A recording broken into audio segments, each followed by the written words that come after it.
Rise and grind, gamers. Welcome back to episode 24 of our Terraria Infernum rogue-only playthrough. And guess who? It's me.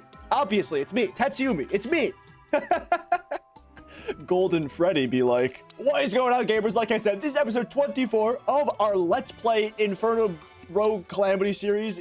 I don't know why I said it like that. Anyway, I don't got nothing to yap about. We could just straight up get into our episode to-do list, and low-key, that might actually be for the best, because as you guys can see from this list here, we actually have quite a few things to do. 3 of which, no, I lied because I don't know how to count. 2 of which are actually new bosses that I really would like to try and get to in this episode. So let's go ahead and go in order. First things first, in the last episode, a commenter left a suggestion for a weapon I can get called the Malachite. I don't know if I'm pronouncing that right, but it looks really, really insanely cool. And actually, this weapon is dropped by the Plaguebringer Goliath. If you guys don't remember, last episode we fought the Plaguebringer Goliath, and we actually got ourselves a rogue weapon, this syringe here. And you know what? It seems like it seems good. It seems okay. I haven't really been able to test it against like an actual boss, but it throws in a straight line. It explodes into like glass shards and bees with stealth strike. So like, it sounds pretty cool. Apparently the Plaguebringer Goliath has another weapon that actually looks like even better. It looks really, really cool. So I want to go ahead and grab that before we do anything else. And then you might remember also in the last episode, at the very end of the episode, we tried to fight ourselves the Empress of Light, and we basically just said, nope, not gonna do that right now. It is way too hard, for the main reason that I don't have a good weapon that can actually keep up with her speed. I'm thinking that for that fight, I would really like some sort of like homing weapon that's adequately fast, right? Because the Empress of Light is a super fast and mobile boss. So I figured, okay, I don't really have anything on myself right now that can keep up with the Empress of Light. So let's go ahead and put a pause on that until possibly this episode. The reason being because there's actually a boss we can pretty much fight right now that's right down here. And actually, it's also on our episode to-do list, Astrum Deus. After we beat Astrum Deus, we have access to Astral Ore, and using this Astral Ore, we have an upgrade to a previous weapon that we have used actually a lot in this series. We can upgrade ourselves the Prismaline into the Radiant Star, which is basically, again, just a direct upgrade to this weapon. And this weapon did have like homing capabilities, and it seemed really good. And because this is like the upgraded weapon, I figured that this is probably going to be pretty good to use against the Empress of Light. So our original plan for this episode was actually just going to be me like straight up going to fight Astrum Deus right now. And what I was going to do is I was going to skip the Ravager until like we went and did that. Then we'd go back to the Empress of Light, and then we'd go back and continue with like the Ravager and the normal boss progression. However, because now that commenter did suggest this new Malachite weapon, we are going to use this brand new weapon to fight the Ravager. And then the Ravager also might have some like cool rogue weapon drops. I'm pretty sure actually it does have like some rogue type drops. I could be completely wrong though, but either way, we're going to fight the Ravager. And then after the Ravager, we can go fight Astrum Deus. And then after that, then we can upgrade into like the Astral Ore and the Radiant Star. And the reason being, basically, I think once I get the Radiant Star, I would most likely be using that for like a good little bit, because I do anticipate it being a very strong weapon. So I would like to actually get the Malachite and like use it against at least 2 or like 1 boss, being the Ravager, before we would then possibly transition out to using the Radiant Star. But either way, with all that being said, gamers, that is the end of our episode to-do list. Let's go ahead and get into some of that. So thankfully for us, getting the Malachite weapon should actually be quite easy, because we can just go ahead and talk to Angela down here, do the shop changer into the modded treasure bag shop, and I believe we can just buy ourselves, yeah, a bunch of these Plaguebringer Goliath treasure bags is what I would say if I didn't have no platinum. Oh my god, I am broke. Thankfully, I believe I can do a little bit of an exploit if I just buy a whole bunch of these tungsten chandeliers. And I believe if I throw them in, they'll give me like tungsten ore, and I think I can sell that tungsten ore for like more than I would have bought the chandeliers for. Yeah, if I sell all of this, that sells for less. Okay, never mind. I guess I have to grind the old-fashioned way. And by the old-fashioned way, I meant the new-fashioned way by summoning 50 overloaded king slimes. Oh, can I not summon them? I have to summon them individually? What? That's annoying. You know what? 9 platinum. Not really worth it, but who knows? Like, maybe that's enough to get ourselves the Malachite.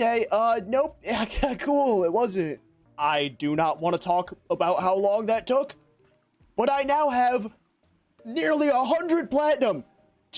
But please, like, please, goddamn, please. Dude, what is going on? Like, actually, what is going on here? I thought nearly 100 platinum was gonna be overkill, but like, apparently, I need way more.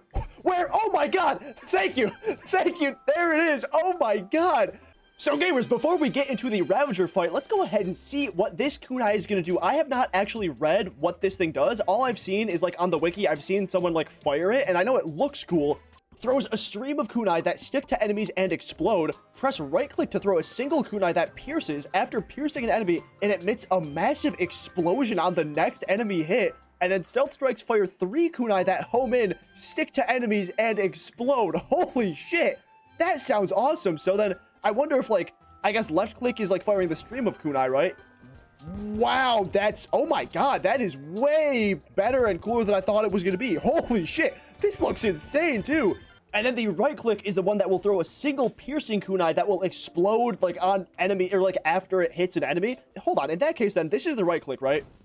The right click looks the same, yeah, as the left. Okay, I see. So basically, the stealth strike is the same for both attacks, it looks like, but then, like, the only thing that's different is if I was doing a spam build, if I was, like, spamming it like this, because this is the regular left click attack, and then this would be the spam of the right click attack. Okay, but in my case, because I am doing with this, like, a stealth strike build, it's going to be the same either way, so I don't really have to worry too much about that. That's still really cool.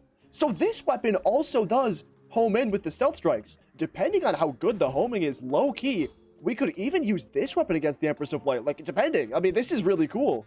All right, gamers, I waited for it to turn day because now we can go ahead and fight ourselves the Ravager. I got myself the Death Whistle, which allows us to spawn him in. There's no, like, biome or arena requirement, so we can just spawn him in anywhere. So we're going to obviously fight him in my arena here. Curiously, right, I was going to say that the Ravager is a pretty easy fight. I'm not gonna lie, I high-key forgot we're playing Infernum mode, so like this is definitely gonna be a much more challenging fight than it probably is in regular Calamity. But like in regular Calamity, this is usually not that hard of a fight. So honestly, I guess we'll see. Obviously, we're gonna use our new Malachite Weapon, so fuck it, dude. Let's just spawn this guy and see what he's gonna be all about. Interestingly, so far, obviously, you know, there's been 5 seconds of this fight so far. This is nearly identical to the original Ravager fight in Calamity. Also, I did forget to turn on my dash.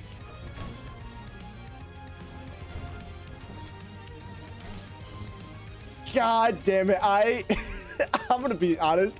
I truly thought we were gonna, like, first try that fight. I don't really know what I started getting hit by. Like, maybe, again, maybe I should turn my monitor off. Nightlight mode. God, sorry about it. I like protecting my eyes from blue light. But no, that fight is definitely, I don't know if I would say significantly, but that fight is definitely different than the regular Calamity Ravager fight. So far, though, I still gotta say, it doesn't seem like it's actually much more difficult. It's just like, I feel like Ravager's kind of just moving around more.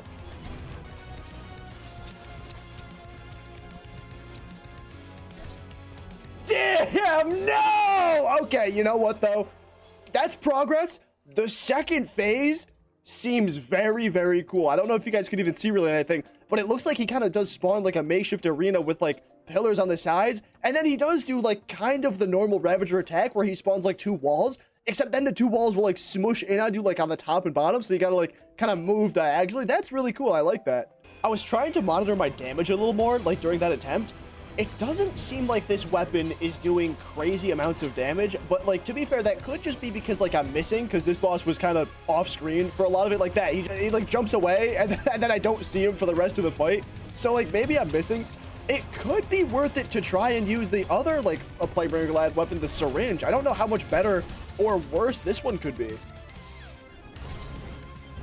That was honestly just a god awful attempt. That one was really bad. I don't know what happened.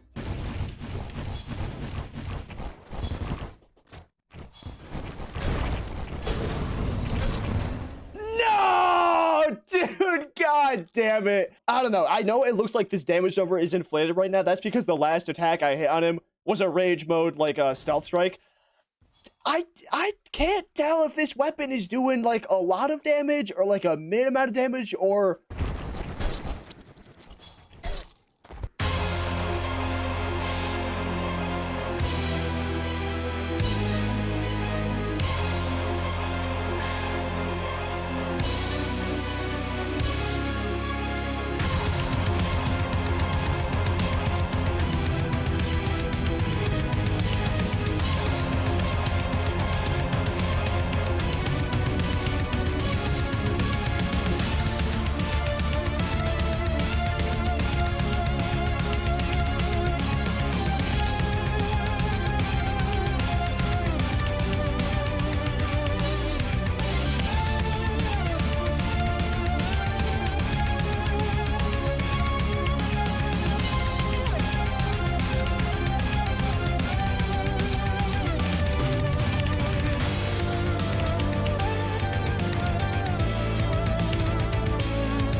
You know what? That was not bad at all. I am honestly kind of surprised that it took me that many attempts.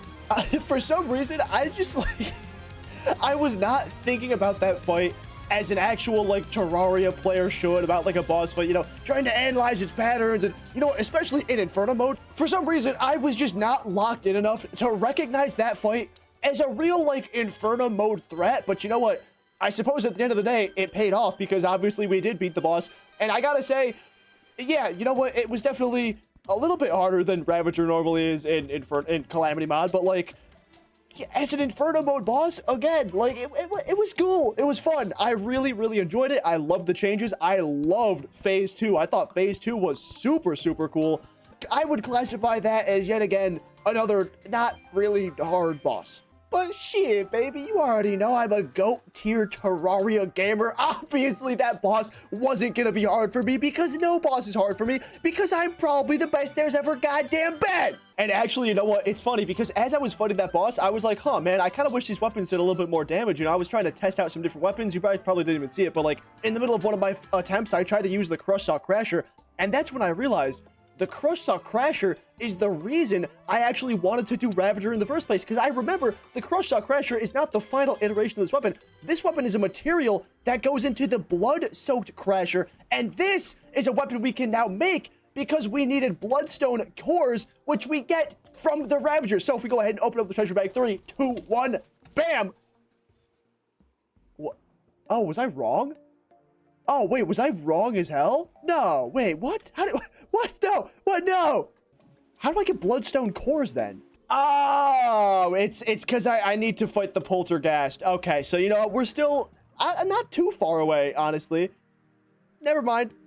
Never mind. Poltergeist is all the way down here. We're still quite a bit away. Okay, well, in that case, I guess I don't know why I fought the Ravager. Do you have rogue weapon drops? No, you know what? I was right. The Ravager does have some good rogue weapon drops. At least good, I think. They look good. The Corpus Avatar and like the Cranium Smasher, those are both some cool weapons that unfortunately we just didn't get. But the Ravager does also just have really good like utility drops. Like for one, we get Infernal Blood, which makes the Rage mode do 1 more second. That's not how you say that, but there we go. Rage mode now lasts 1 more second. And also the Blood Pact makes healing potions 25% more effective and increases your max HP by 25%. Both of those are very, very good effects. So in that case, you know what?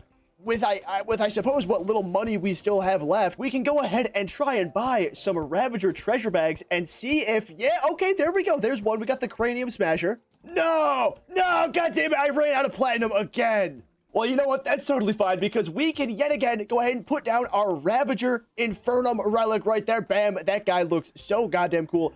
Again, this doesn't really look like what the Ravager looks like, you know, similar to the Plaguebringer Goliath, but it still looks cool as fuck. And I suppose I will go grind out for some more platinum so we can buy some treasure bags. But for now, we can actually take a look at the Cranium Smasher. So first off, 431 rogue damage, throws a disc that rolls on the ground, occasionally launches an explosive disc, and stealth strikes launch an explosive disc that can pierce several enemies. It sounds good, barring one thing.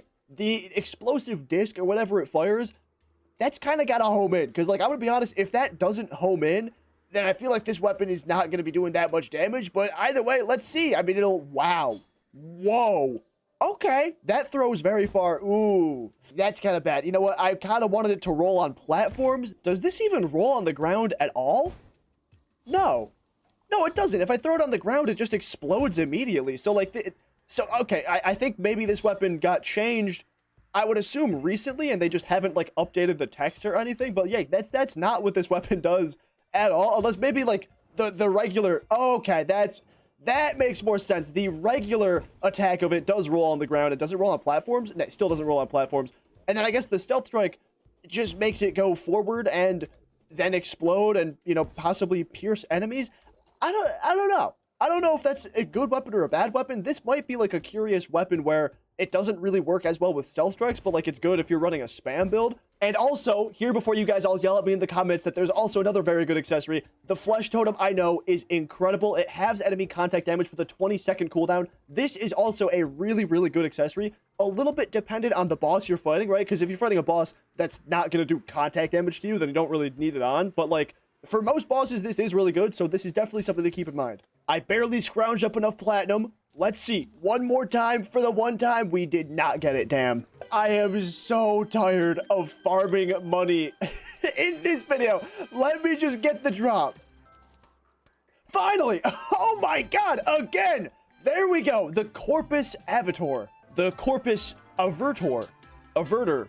I don't know how you say it. Either way, 462 rogue damage, grants a lifesteal based on damage dealt. That's really cool. The lower your HP, the more damage this weapon does, and heals the player on enemy hits. Stealth strikes throw a single rainbow outlined dagger. On enemy hits, this dagger grants 10% damage and 2+ life regeneration to all members of your team. However, there is a small chance that it will cut your health in half instead.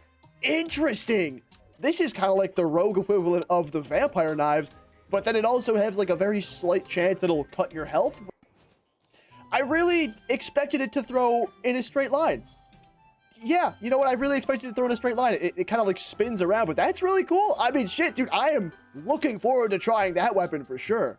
I'm sorry, okay? I don't have time to do the rest of our plans in this episode. I'm sorry. I truly did not expect the Ravager to take that long, which is entirely my bad. Like, I don't know why I didn't expect a Infernum mod boss to, like, be slightly more difficult than I anticipated, but because of that, I don't quite have the time to go fight another whole boss. We do have a little bit of time left in this episode, but I think instead what we're gonna do is let's try and practice a bit of the Empress of Light, because, you know, technically in progression, we should actually have already beaten the Empress of Light. Like, and I mean, realistically, the only reason I don't think we can beat her is just because I didn't think we had like a high-speed homing weapon that could keep up with her. But like low-key, the Malachite and like maybe even this thing possibly could. Actually, I don't think this one homes in though. I think that just goes in a straight line. But either way, it still be worth it to test. What? The Empress of Light here. Let's see. First off, I'm pretty sure this weapon doesn't home in or nothing. We did figure out last episode that we can kind of go up and diagonal. Oh, I forgot to re-equip my, whatever it's called, my dash. This is going to be slightly annoying. Here we go. Hold on. I completely forgot, like, how half of these attacks work, dude. Yeah, so this weapon, the Corpus thingy mabob, definitely not going to be the go-to weapon. It travels a little bit too slow, and then obviously it doesn't home in. This weapon, though, the Malachite, I think is probably actually going to maybe stand a chance. Spawn this gunk in and actually remember that, like, she's going to do her attack and we can actually dodge it. We figured out how to dodge this one. And yeah, you know what? This weapon is hitting her. So that's pretty damn good. It's not doing... Actually, hold on. No, this weapon is kind of doing damage. You know what? High key. This is a little bit... How am I in this house? How did I not die is actually what I should have been asking. That's insane that I didn't just get clapped right there. This weapon's doing pretty good damage, actually. You know what? This is probably a good weapon to use. Fuck yeah, we found something. Oh, shit. Oh, shit. Hold on. This is the second phase. Oh, my God. What the fuck? Or that was just like a completely new series of attacks that I've never seen before. Oh, God, I have so many thoughts in my head. All my NPCs are dead, for one. For two, we did get a little bit off our arena, but, like, I think that's probably dodgeable given a few more attempts. I mean, shit, dude. Like, I don't know if this is a thing we're going to commit to in the end of this episode here, but, like, damn, I kind of want to, like... Oh, my God. That attack is so cool. Damn! Oh my God! These attacks are so goddamn cool! I'm gonna say this. I'm not committing to doing this fight right now because who knows, I could still reach like a super hard part that I actually want to like really lock in and practice because like again, this is gonna be the end of the episode. Like I don't really have that much time left to record. I gotta go to sleep and stuff, but like, dude, I'm having a lot of fun doing this fight. This fight's really cool. God damn it. I'm going to give it one more Terraria night's worth of attempts. So probably like 5 attempts is probably like how much I'm going to get out of it. Unfortunately, I died last time because like she went into this phase again and I wasn't used to that. Like up until now, we've been killing her before she could like repeat her whole like phase 1 attack.